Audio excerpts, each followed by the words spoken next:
Okay, second episode of the day. Yeah, I think my Visibix is actually. It looks like it's got a little bit of Visibix on the top of the head there. Do you want to take people through what Visibix is? Visibix is a beer that is designed to taste like Weetabix with milk. Because we wanted to make beer out of Weetabix. Yeah, but Weetabix has no fermentable sugars. Or if it does, it's not enough to do anything with. So we spent an evening chewing various grains. Yeah. Eating grains, going... Trying to decide what combination of those grains would most taste like Weetabix. Yeah, and then made it into a beer. But we did put Weetabix into the mash. Yeah, just for a shit and a giggle. Yeah, we were just like, let's crumble a couple of packs of Weetabix into the mash. Because we've got it now. Yeah, exactly. So why not? And then, we came out with this beer, a little bit of lactose in there. Yeah, you wanted it to taste like milky. A bowl of Weetabix. Yeah, well that was it. It was a bowl of Weetabix with milk, not just taste like a dry Weetabix.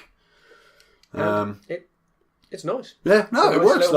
It's a... Wheat beer, but not. Yeah, it was quite an odd one to do. Yeah. I'm quite pleased with the way it's come out. So that's what's fueling this episode. Let's watch some cartoons. Let's watch some cartoons.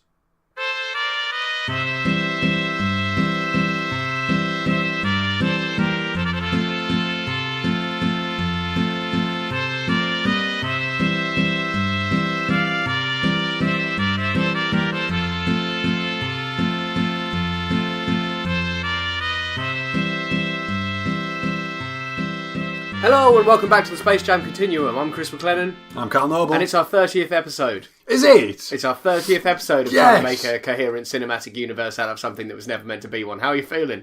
Well, I'm feeling really well. That was very well done there. Thanks. Just spammed it right out. I liked it. Bam! Damn! Well, I mean, you've had 30 episodes worth of practice. Yeah, now. I still whiff it every time. You know. That's the kind of behind-the-scenes stuff that you guys at home don't get. We it's me whiffing out. The intro every single week because it's actually quite difficult to say. It is, I think, the only thing we do edit. I think pretty much everything else that happens just goes in. Yeah, you've just got to listen to it. But I mean, that's fine because, that's what I think makes it hilarious. Because we're not funny if we're not fucking it up. Our failure is your only source of entertainment. I think so. Shall we watch some cartoons? We should kick right in. We've got quite an interesting one here. This is the first colour Looney Tune. Yeah, so we've watched some colour ones before. Yeah, but they're all computer coloured later on. This is the first time it's been done. Yeah, it's called the Hep Cat. Oh. It's got Willoughby, but I think what it's saying is that the character will clearly be Willoughby, the dog that we've had before, but is called Rosebud in this cartoon. Yes. Let's watch the Hep Cat. From October 3rd, 1942.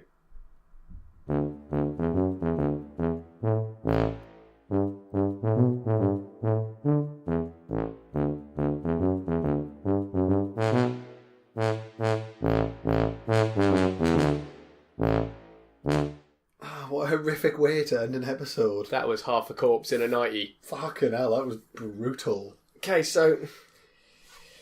Willoughby...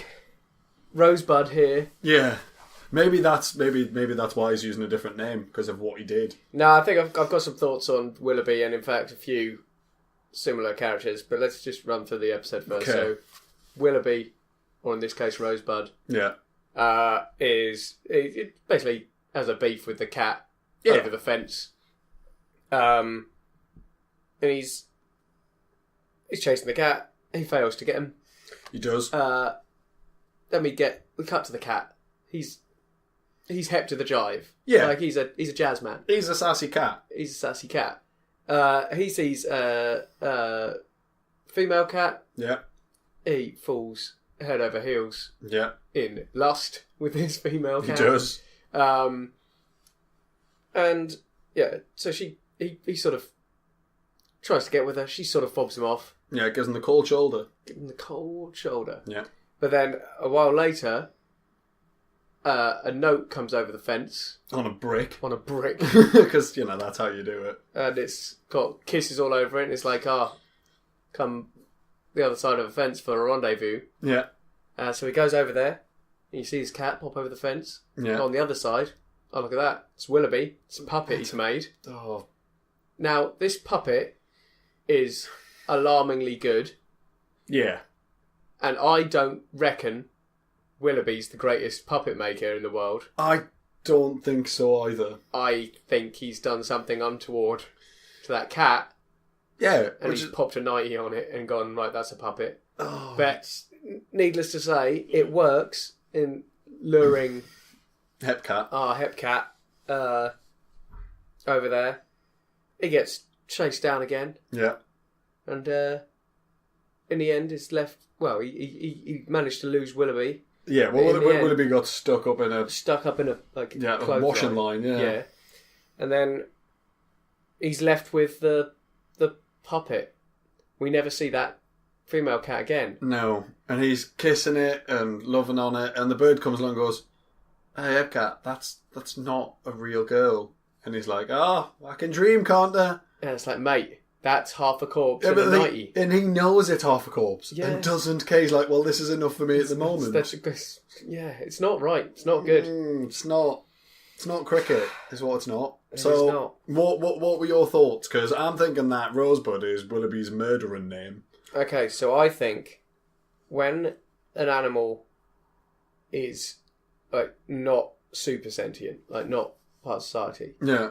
Because we've seen it a few times where it's like someone's been listed as a character and it's like that's not the same person. Yes, yeah. But the character, the styles, the mannerisms are the same. I think when those animals, there's a few of those sort of souls around that are like that character. They're only one at a time. Yeah. For each one.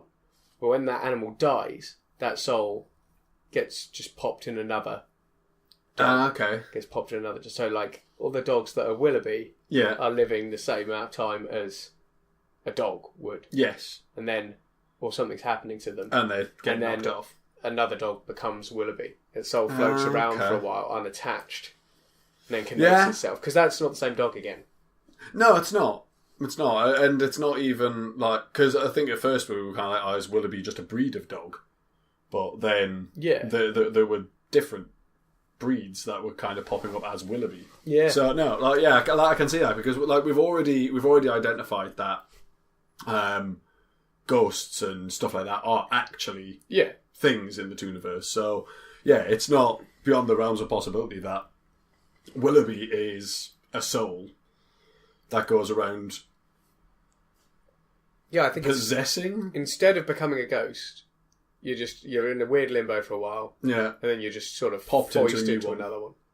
Probably a newborn. Yeah, that's it. Is it newborn or do you reckon? I reckon the dog's born. Yeah, but then how's he had time to grow up? I mean, I know dogs grow up pretty quick. I mean, but I don't know because Chukura's puppies haven't aged. Well, one of them definitely hasn't. That's true. The other ones have died. Yeah, maybe it does just sort of possess them.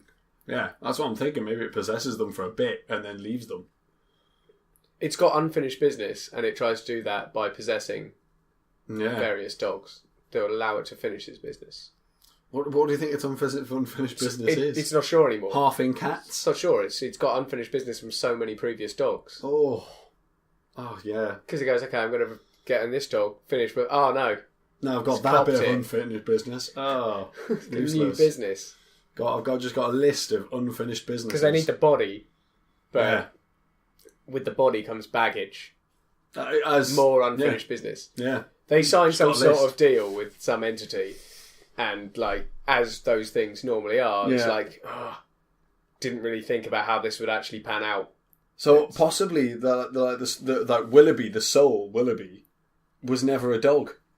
Maybe it was something else, but it could only possess dogs. But in the small print of this contract, deal, it said, X entity does not take any responsibility for any additional unfinished business you may garner while... Oh. Or any cats that we half and turn into puppets. Again, that's going to be... Oh, God. It's going to be some unfinished business. Well, because what's he do with the other half? Well, no, I think there's just a lot going on. And that's, I think, maybe why Willoughby is so, just dopey at this point. Just can't process it all. No, it's understandable. Right, well, I mean, looking at how mad Willoughby's potentially going to go, I think we should switch on to our next entirely mad character. Oh, yeah. Because I think Willoughby will go mental eventually. Especially after the previous Daffy one, where we got a little insight, we think, into the way Daffy sees the world. Yes. And, like, why he acts the way he does. And hopefully this can add to that. The Daffy Duckaroo. The Daffy Duckaroo. That's a great title. From October 24th, 1942. Let's watch that. Let's watch it.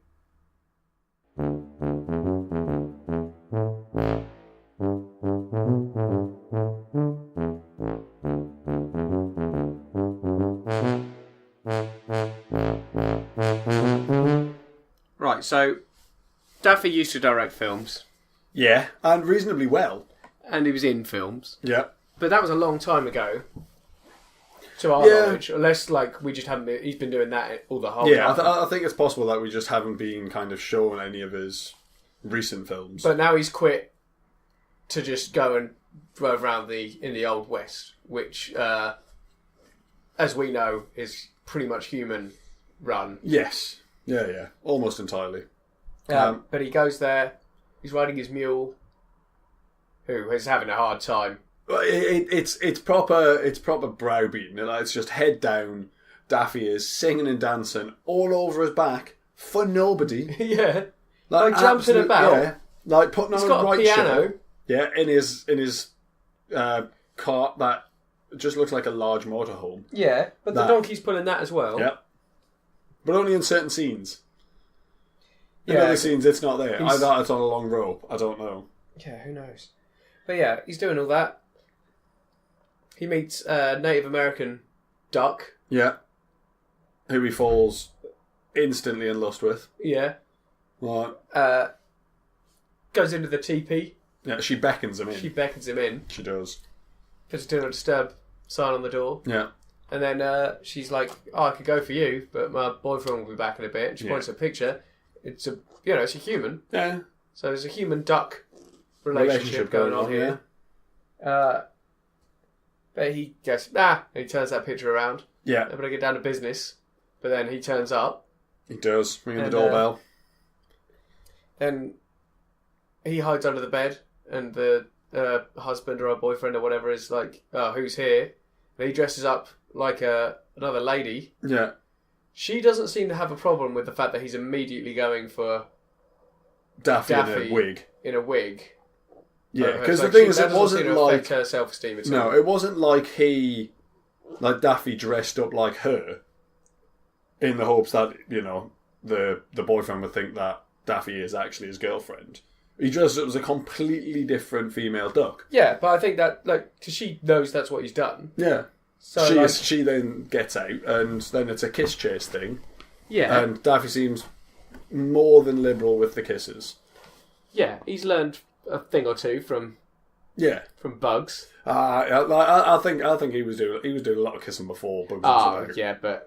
Bugs really made it a thing. He did. So then that kind of went on. Daffy got out, and then there was a bit of a chase scene. And at one point, he was firing his gun back at the Indian and was just going bang, bang, bang. It's like, we don't really use any ammunition. We save it all for the army. Now, what army? Our army? Well, I think it must be our army. So, the Americans back then were using toon bullets. That's what I was thinking, yeah.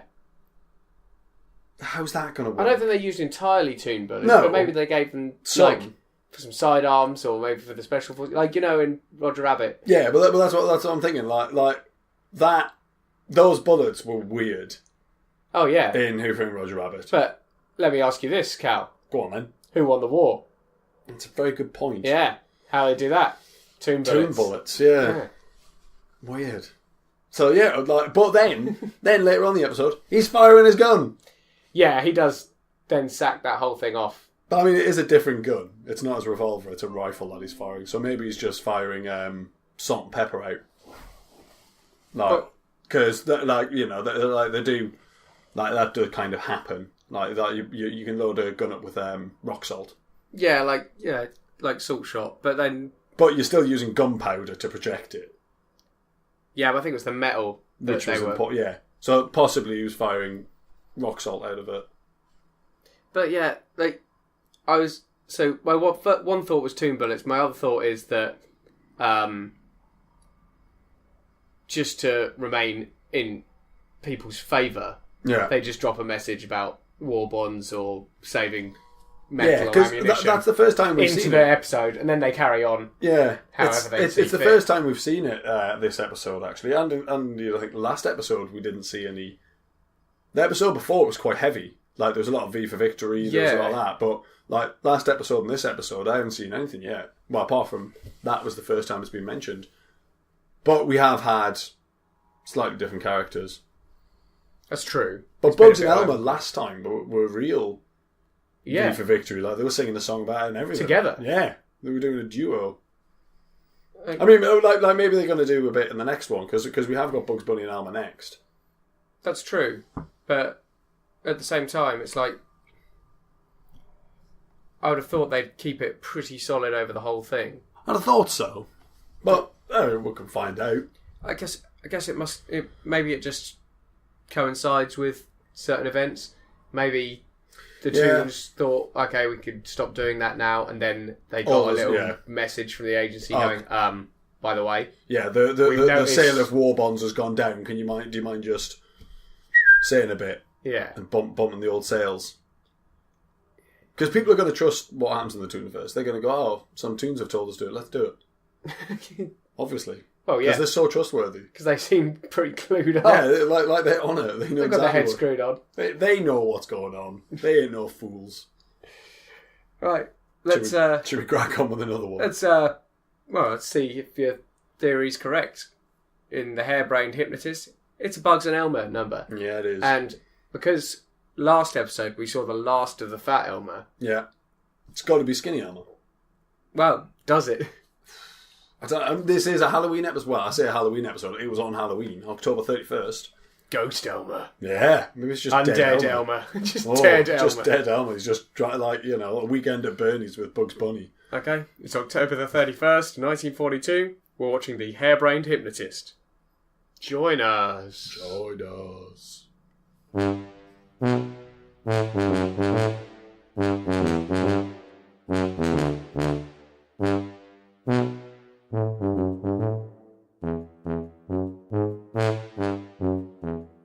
So, Elmer's the master? So, start of the episode, Elmer's doing his normal bit. He's back, he looks like Elmer again. Yeah. At the start. Yeah. He's got his hunter's garb. Yeah. He's slimmed right down. And he's that time in the Mounties did him a world of good. Yeah, it's worked out well for him. But he's, he's on his normal trips through the woods. He's reading a book about how to hypnotise animals. Yeah. A power which he picks up alarmingly quickly, because he runs into a bear, and, he's not scared at all. Nope. And he's got the book out on the side, when he's pinned down by the bear. Yeah, flicking through the pages. Flicking through it, and he hypnotises the bear. And the bear pretty damn quick. Flies off like it's a bird. Yeah. But it's like lightning out the eyes. Yeah. That's the hypnotism style. Now, at this point, we started floating the idea that, because a couple of episodes ago, we decided that bugs can move through soil, both spatially and possibly through time. Yeah. Making him what we're deeming a Toonlord. Yes. Yeah? Yeah. He's the last Toonlord. Yeah. There's been some massive Toonlord war. Or is he? Because in this episode, Elmer. Yeah. He's there, he's trying to hypnotise Bugs. Bugs does his normal bit, plays along, confuses him a bit. But he turns the tables, he hypnotises Elmer. He does. And he's like, I've got to get this guy to stop bothering me. He goes, I've got it. And he hypnotises him to thinking he's a rabbit. Yeah. At which point, Elmer starts exhibiting all Bugs type behaviours. Yeah.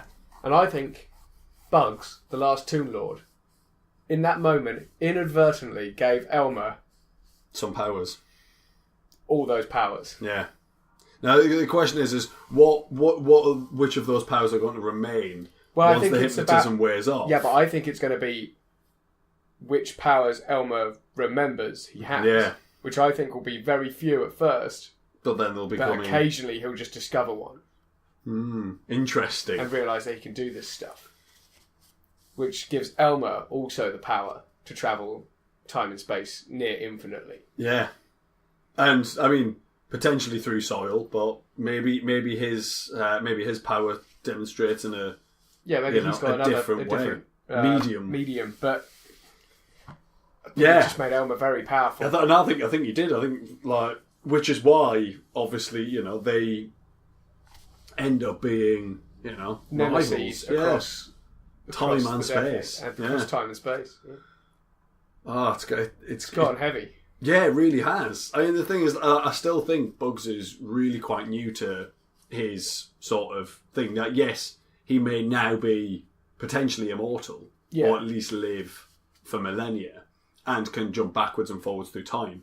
But I think we're witnessing not, but 300-year-old Bugs back. I think we're witnessing just Bugs discovering his powers. But it's interesting because Porky, we've seen some Porky in the past, but that's pretty much either been him starring in films, or relatives, or a previous Porky. He gets replaced. Yes.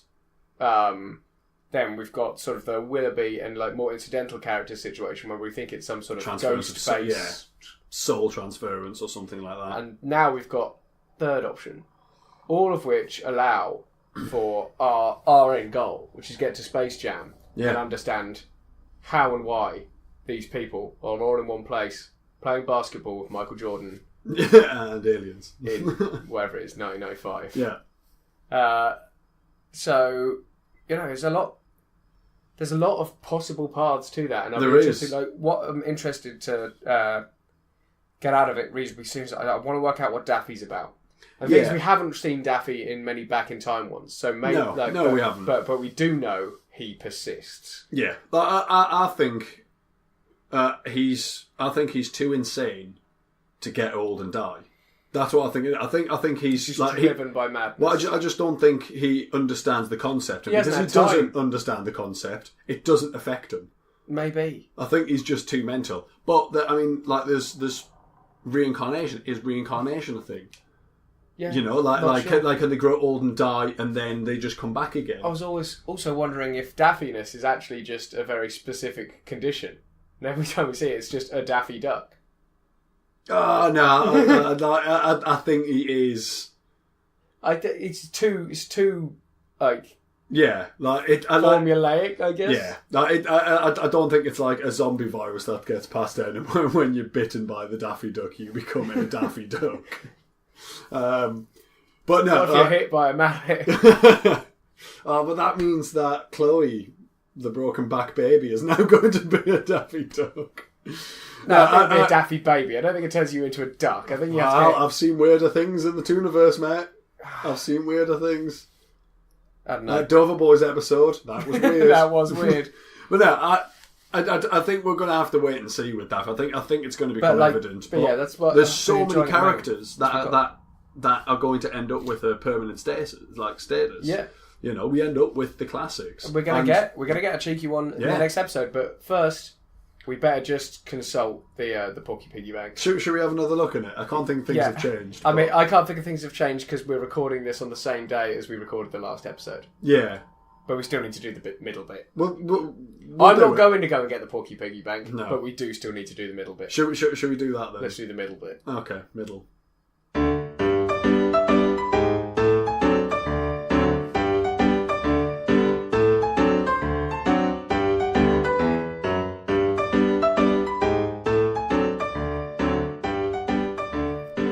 So, we're still doing it for free. Still doing it for free. No one asks us to do it. No. We're doing it at them. Yeah, we do it at people, fueled by tea and beer. Yeah. And for free. For free. And you get to listen to it for free. Exactly. Or, you can always help us out on the Kaiju page. If you hit support us, it'll take you through to Patreon, and you can donate a small quantity of money, which helps Rob, keep all this the whole thing afloat. Running. But yeah, head over to kaiju.fm. Yep. Take a look at some of the other shows there. The Prestige, good ones. The Three Parrots, the Lawmasters. And bash support us and see what it's about. For as little as $1 a month, which is 25 cents an episode, even if you only listen to us idiots. Exactly. Then, I think that's pretty good value. I think that's pretty even good for our tripe. Ah! It's amazing. It's amazing. But if you can't do that, or simply don't want to... There's other ways to help. Yeah. Other ways.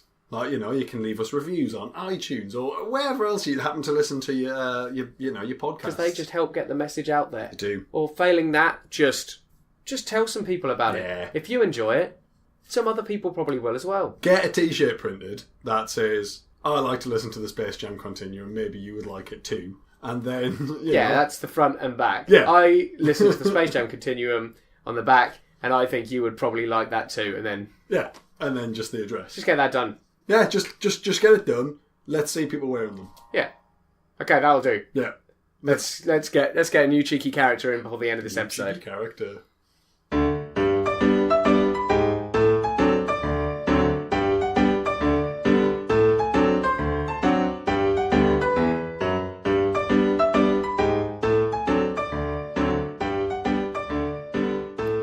Okay, so we've got 3 new characters, but 1 is a big one, and 2 of the others are like, they're recognisable characters, but but maybe not in this form. So the first 2, Babbitt and Catstello. Yeah, I think I know we're going to have potentially a rabbit and potentially a cat. I think they'll both be cats. Yeah, cat called Babbitt. Yeah, I don't know, but it's It seems odd that Abbott and Costello, isn't it? Yeah, and it's that's true. And Catstello's definitely going to be a cat. Well, I'd hope and I so. think they'd probably both be cats. I may be wrong. But also, in the context, it'll make sense if they're both cats. Yes. Because we've got a heavy hitter coming in. Oh, it's been a while since we've had a good one. It's a big name. It's Tweety. Yes. Tweety's in. The big-headed yellow bird. Sylvester, nowhere to be seen, but Tweety. Yeah, he's coming in right now. He is, but she? It's she. I don't know. Maybe it's gender nondescript. I don't know. It's a large-headed yellow bird. That's what we know. Okay. I always kind of assumed it was a he, but I always assumed a she. Wow. But I don't really know. I think there's only one way to find out. Let's find out. Repeatedly watch all of them. It's November 21st, 1942, and we're watching A Tale of Two Kitties. It's definitely 2 cats then. Just looking at the title. Didn't look at the title of the episode. No. It was too hung up on Tweety Bird. Yeah. Let's watch that. Yeah.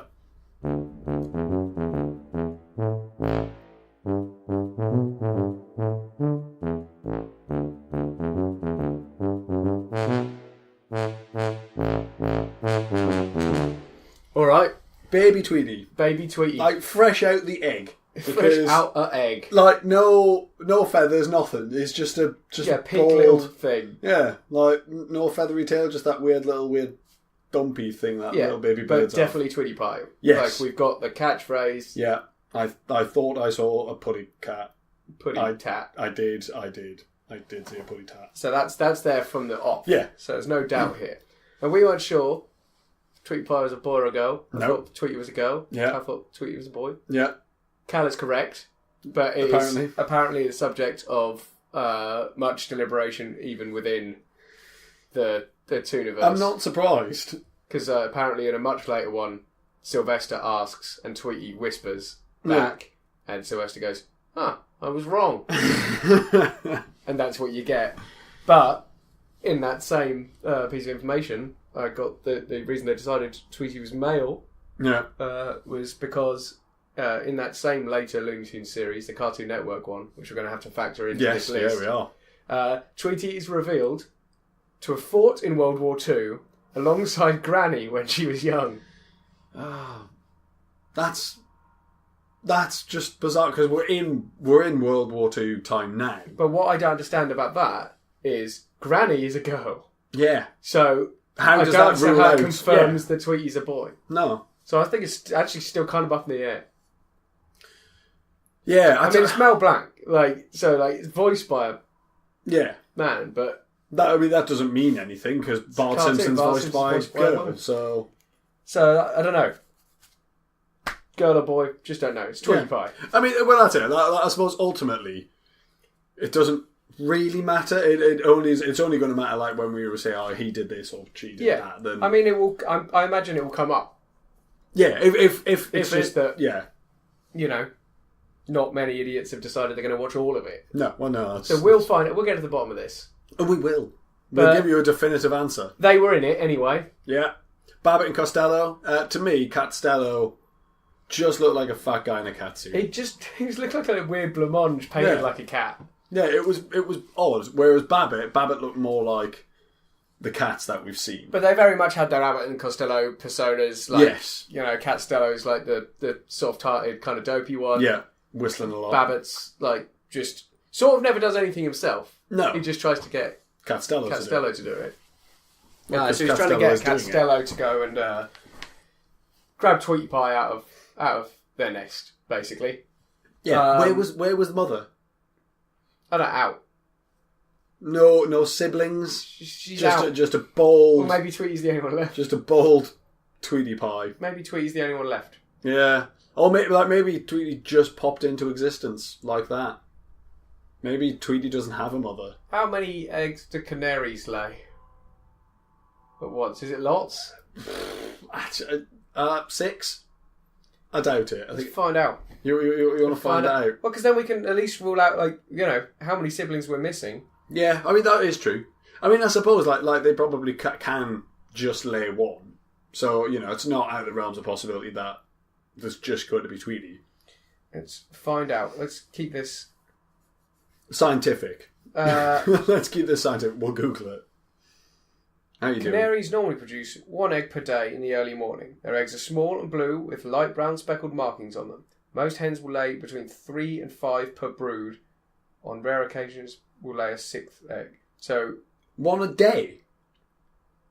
Churning them out, but that is popping them out. But I don't know. That's so I guess there's probably, you know, you would hope there were siblings about. Yeah, well, I mean, like maybe it's 1 a day and they stop once they've got a chick. Until that chick's gone. I don't know how, but we need Grace on. We need a bird expert. Well, yeah, we do need a bird expert. We've got some questions down for our marine biologist. Yeah. Get some bird questions down. The bird questions, and they're mainly going to be about Tweety. We could ask her, is Tweety male or female? Let's see what she says. We've got that... how well buzzard. Can she sex a bird? We've got that buzzard. We've got Henry the chicken hawk. Yeah, that is true. We've got questions. Well, yeah, we could just see if Grace can sex Tweety. Yeah. Just, what do you think? Look at it. We'll work it out. Look, here's one of Tweety naked. That's got to make it easier. Naked. It's got to be fine. I don't know. We'll have to do that. Yeah, I think we should. We'll have to get her on. Yeah. Put it on our panel of experts. Yeah. Oh, we could do a panel show one day. Yeah, let's just get a bunch of people on. Yeah, we'll get a bunch of people on. We'll just do a panel. We'll do a panel show. We'll do just ask all the questions. Yeah, we'll do a one-off special panel show. That'd be amazing. Yeah, we should definitely do that. Okay, yeah, that's coming up. Yeah, there you go. Penciling that one in. Anyway, Babbitt and Costello, they're basically just trying to get Tweety out of the nest. It's a standard sort of chase sort of job for a while. There's a bit of war referencing going towards on. the end. So air raid sirens go off. Yeah, there's a... and Tweety is the air... Warden, yeah. And so she's going around telling everyone to black out. Yeah. I believe Costello is flying around and going, I'm a Spitfire, going spitting. And then he wasn't a Spitfire. No, he wasn't. He was just had boards attached to his arms. Yeah. So he could fly. But then he falls down. He gets shot down. Yeah. He falls down on Babbitt. Yeah. Then they... see Tweety go past, telling everyone to shut the lights out. Yeah. They go, now's our chance. They're sneaking up. And then Tweety turns around and goes, turn out those lights! Yeah. And all their eyes switch off. Yeah. So, eyes are lights. Yeah, but let's not forget that cats also have human legs. That is true. With and human arms. Knickers. But they had a victory garden in cats there as well. Are a fucking hodgepodge. They really are. They've got human legs under their skin. Yeah. And arms. They've got headlamps for eyes. They've got 9 lives that they can cram back in if they're quick. Yeah, it's a mess. It is. It's. I mean, there's no wonder that there's a lot of them kicking about doing very odd things. It's also surprising that they're not as prominent as dogs in society. They seem to have a lot going for them. Yeah, but I think when you've got that much going on, it's hard to organise yourself. let alone everybody else. Just you in and of yourself are a logistical nightmare. Yeah, it's like, oh God, how do I get anything done? How can I get everyone together? Yeah, and you're never going to be able to. Like, it's like trying to get a group of uni students together to do anything. Yeah, but you are all of them. Yeah, exactly. It's just not going to happen. But yeah, it was a good episode. It was nice to see Tweety, and it was really interesting that the first appearance of him was as a baby. A naked. Yeah. Yeah. So I wonder at what point, like, is the next time we see him, is he going to have feathers? I don't know. Is he just going to have time will tell. Only time will tell. But for now, we're going to have to leave it there. We are. Hopefully we'll come back to Tweety shortly. Soon. I don't think next week, but soon enough. So. Yeah. I think it's going to come in pretty quick. Yeah. It'll be nice to have a bit more. Got a good cast of characters now. We have. It's a good mixed bag every episode. Yeah, like good for you to pick from. Do we get Porky next week? Next week, I believe we do, actually, yeah. Just about. So, okay, so our first one in 1943 and the last one of next episode will be a Porky episode, so we can finally find out the status of our formerly sweet pink boy. Yeah, has now Despot terrifying Porky been assassinated? tyrant. Has he been assassinated? Is he dead? So join us next week for that. On Friday, there'll be a Tooniversal glossary. Yep. Which for us will be in a minute. Yeah. Yeah, so that's our supplemental show. We do it every 10 episodes. It basically will sort of sum up where the Tooniverse currently stands and also just go over like some of the ideas. Yeah, we haven't really coined that many phrases and words. But I think early on that was important. Now it's more important to just sort of summarise and just maybe dig into some of those ideas a bit more. Yeah. Because sometimes, like after a few weeks, I've been thinking about that. Yeah. So that's coming up on Friday. Yeah. Well. But until then, it's goodbye from me. And, probably goodbye from me as well. Well, fair enough then. Bye!